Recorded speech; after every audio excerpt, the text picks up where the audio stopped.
Questions for reflection. Our first reading is taken from the Apostle Paul's second letter to Timothy. The letter was written when Paul was older and seemed to be sensing that his death was near. He's got great brotherly affection for Timothy. He had raised him up as a spiritual son and ordained him as the head of the Christian community at Ephesus. In this warm pastoral letter, the Apostle Paul is trying to both encourage Timothy and give him the strength that will be needed to confront false teachers, to guard the deposit of faith entrusted to him, and to stay faithful even in the hardships to come. He reminds Timothy of his own hardship and instructs him that such hardship is part and parcel of the Christian life and vocation. How do we treat our own hardships? How do we deal with what we find unpleasant? Are we guarding the deposit of faith entrusted to us? The psalmist David, in his Song of Praise, gives us a key to how to stay faithful in difficulties and struggles in these words, and I quote, "I lift up my eyes to you who are enthroned in heaven.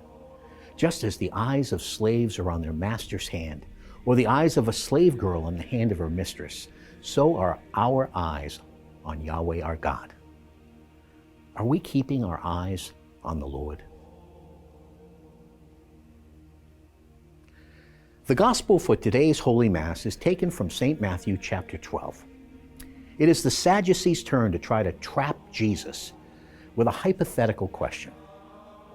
The Sadducees did not believe in the resurrection of the body. Their sense of eternity was in the carrying on of the family name through offspring.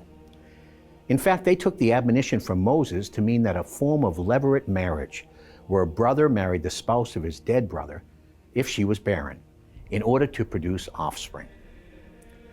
But once again, Jesus turns the tables and uses this effort to trick him into an opportunity to give a fundamental teaching on the resurrection of the body. The Bible teaches and the Church affirms that we will rise again in our own bodies, that our redemption will not be complete until that occurs. Jesus came to save the whole person, body, soul, and spirit. And we profess that truth every time we profess the ancient Christian creed. Now, questions have resonated throughout the 2 millennia of Christian history concerning what our resurrected bodies will look like, of what kind of material they will be composed, and whether or not it can be said that the body is a part of how we actually image the God who created us to live, both in this world and the next.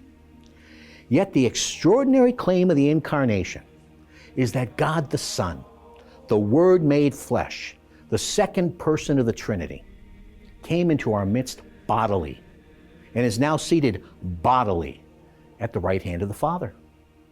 Thus, through the Incarnation, the body has, in the words of Pope St. John Paul II, and I quote, entered theology in profound ways.